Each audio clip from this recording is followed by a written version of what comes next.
17 Feb को पहला paper है मैथ्स का, और ये इतने कम दिन है कि आपका सिलेबस एक सब्जेक्ट का पूरा तो दूर करने की बात करो, आप रिवीजन भी नहीं कर सकते, और आपके पास इतने सारे सब्जेक्ट्स हैं, और हर सब्जेक्ट में अगर आपका सिलेबस बचा हुआ है तो ध्यान से मेरी बातों को सुनो। मैं पूरी कोशिश करूंगी आपको एक ऐसा प्लान देने की जिससे आप अपने गैप डेज को भी प्रॉपर्ली यूटिलाइज करके अपना सिलेबस एटलीस्ट इस वे में खत्म कर सको कि आप नंबर लेकर के आ सको, क्योंकि अब हम सीधे नंबरों को ही टारगेट करेंगे।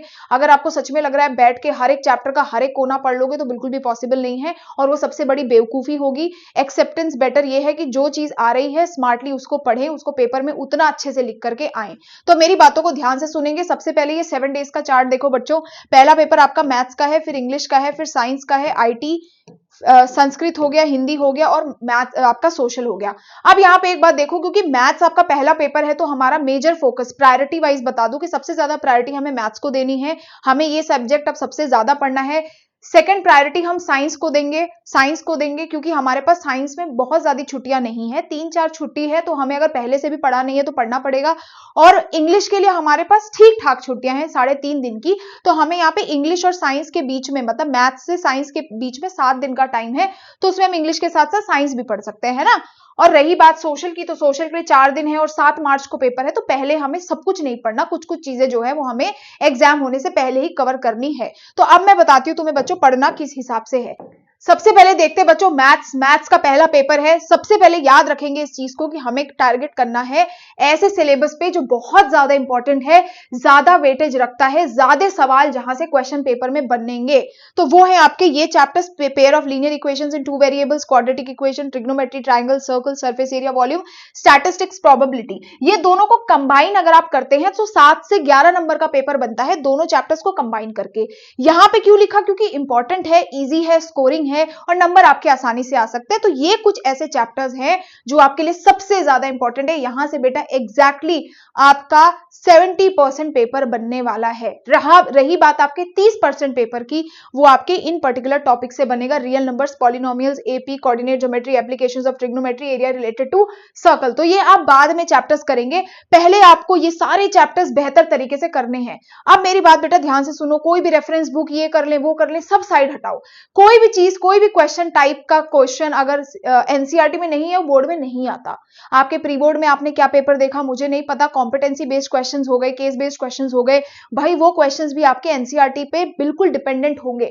तो याद रखो, सबसे पहले सारे एग्जांपल्स रट लो अच्छे से, कोई भी एग्जांपल आपको नहीं छोड़ना। उसके बाद लास्ट 5 ईयर के पीवाईक्यूज लिख के ऐसे पढ़ लो कि आपको आंसर वगैरह सब याद हो। इन सेंस इतनी बार प्रैक्टिस करो कि आपसे क्वेश्चन अटके नहीं, और आप इजीली बच्चों 80 में से 70 प्लस स्कोर कर सकते हो अगर यही अप्रोच रखो। कोई आपको आर डी शर्मा नहीं करनी, कोई आर एस अग्रवाल नहीं करना, कुछ नहीं करना। एक चीज याद रखना, मिसलेनियस एक्सरसाइजेस जो है वो बेटा आप सॉल्व कर लेना, वहां से सवाल बन जाते हैं। तो ये चीजें आप याद रखेंगे, पीवाईक्यू सॉल्व करेंगे 5 सालों के, इस तरीके से मैथ्स पढ़े। और उसके अलावा अगर आपको कुछ करना है तो आप सैंपल पेपर्स इसके लास्ट में कर सकते हैं, ठीक है। सेकंड आ जाओ बच्चा साइंस में। साइंस में भी आपके पूरे सिलेबस को बेटा मैंने 2 पार्ट में डिवाइड किया है। कोशिश आपको ऐसे करनी है कि आपके बोर्ड एग्जाम आने से पहले पहले आप ये सारे चैप्टर्स फिनिश कर लो, क्योंकि ये बहुत बहुत बहुत इंपॉर्टेंट है। 60-70% पेपर यहां से बनेगा। Metal, non metal, light, reflection, refraction, life processes, electricity, carbon atoms, compound, magnetic effects of electric current, how do organisms reproduce, बहुत इंपॉर्टेंट चैप्टर्स है। सेकंड पोर्शन है chemical reaction, equation, acid bases, salts, control, coordination, human eye, ear, environment, heredity. कुछ ही सवाल, कुछ ही तरीके के सवाल बार बार आपको यहां से देखने को मिलेंगे। एसिड बेसिस एंड सॉल्ट से पर्टिकुलरली आपको case based questions, activities based questions ज्यादा देखने को मिलते हैं। साइंस और सोशल के लिए मैंने आपके लिए डिटेल में इंपॉर्टेंट क्वेश्चन टॉपिक्स की लिस्ट बनाई है, वो मैं अभी आपको दिखाऊंगी, पहले समझ लो। अब इसमें क्या करेंगे, कोई भी चैप्टर बेटा तुम पढ़ने बैठो, कोई भी चैप्टर पढ़ने बैठो, पहले पीवाईक्यू बुक सामने खोलो। अगर तुमने चैप्टर नहीं पढ़ा, 5 साल में जो टॉपिक ज्यादा आए हैं उन्हें रट के चले जाओ, कुछ और मत करो। सीबीएसई के पास इतना फालतू टाइम नहीं है कि जो टॉपिक बिल्कुल ही इंपॉर्टेंट नहीं है वहां से सवाल उठाएं। इतने सारे तुम्हारे पास 13 चैप्टर्स है, 14 चैप्टर्स है, उसमें से सीबीएसई जो चीज इंपॉर्टेंट नहीं है वहां से क्वेश्चन क्यों पूछेगी? केवल इंपॉर्टेंट चीजों से क्वेश्चंस पूछेगी। केवल वो पढ़ो, बार बार लिख के प्रैक्टिस करो, तुम लेजेंड अपने 80% प्लस मार्क्स फिक्स कर सकते हो पूरे अच्छे तरीके से, ठीक है। आगे देखो, ये साइंस की ना बच्चों मैंने पूरी की पूरी लिस्ट बनाई है। देखो, मैं कभी भी पूरे साल में तुम्हें इंपॉर्टेंट टॉपिक्स नहीं बांटे, मैं बिल्कुल भी फेवर में नहीं नहीं हूं। मैं हमेशा यही मानती हूं कि बच्चे की जब तक गले गले नहीं आ जाए ना, तब तक उसको ये सारी चीजें देनी नहीं चाहिए। स्टार्टिंग से तुम्हें मैं इंपॉर्टेंट टॉपिक्स दे दूं, तुम पूरे साल कुछ मत पढ़ो, टाइम पास करो, कोई फायदा नहीं है। पहली बार मैंने इंपॉर्टेंट टॉपिक्स की लिस्ट बनाई है बेटा, सिर्फ इतना भी पढ़ लिया ना तुमने, ये सारा मैंने डाल दिया है क्या क्या टॉपिक्स पढ़ने हैं, क्या क्या चीजें इंपॉर्टेंट है। ये वो है जो बेटा हर साल तो रिपीट हो ही रहे हैं। एक कुछ चीजें होती जो एक साल रिपीट होती अगले साल नहीं आती, ये वो है जो हर साल किसी ना किसी वे में रिपीट हो ही रहे हैं। तो ये टॉपिक्स भी पढ़ लिए तो तुम्हारे 40-50 नंबर तो आ ही जाएंगे, नाना करते करते भी, तो बल्कि ज्यादा ही आ सकते हैं। रट लो इन टॉपिक्स को। तो कभी भी कोई चैप्टर खोलो, मैंने जिस चैप्टर के जो टॉपिक्स इंपॉर्टेंट डाले अलग से कॉपी बना करके लिख के याद कर लो। मेक श्योर करो वहां से कोई भी सवाल आ सकता है, टॉपिक अच्छे से पढ़ के जाना है आपको, ठीक है बेटा। दूसरी चीज ये है कि पीवाईक्यूज को जब आप सॉल्व कर रहे हैं, तो जब आप आंसर्स उसके लिख के प्रैक्टिस कर रहे हो ना, तो वो अलग सी कॉपी में करो, ताकि जिस दिन आपका साइंस का पेपर है आपको मालूम हो कि आपने भैया क्वेश्चंस प्रैक्टिस करे कहां है।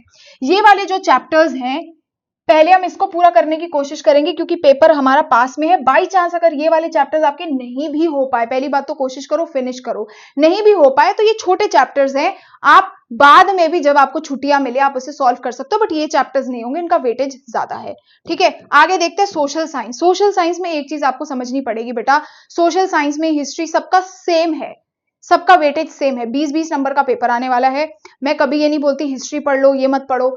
मेरा सिंपल सा फंडा ये है कि अब क्योंकि आपके एग्जाम बहुत पास हैं, और अगर आपने हिस्ट्री के कुछ कुछ चैप्टर्स, ज्योग्राफी के कुछ बड़े बड़े चैप्टर्स नहीं पढ़े हुए हैं, तो प्लीज उनको एक बार पढ़ के खत्म कर लो। लिस्ट बना लो उन टॉपिक्स की जो नहीं पढ़े हैं, फटाफट से उन टॉपिक्स को पढ़ के साइड कर लो, क्योंकि बेटा बाद में एग्जाम टाइम में इतने बड़े बड़े चैप्टर्स आप नहीं कर पाओगे। छोटे चैप्टर्स, पॉलिटिकल साइंस, इकोनॉमिक्स के चैप्टर्स कंपैरेटिवली छोटे हैं, आसानी से याद हो जाते हैं, बट हिस्ट्री एंड ज्योग्राफी में चीजें समझना, याद करना थोड़ा मुश्किल है।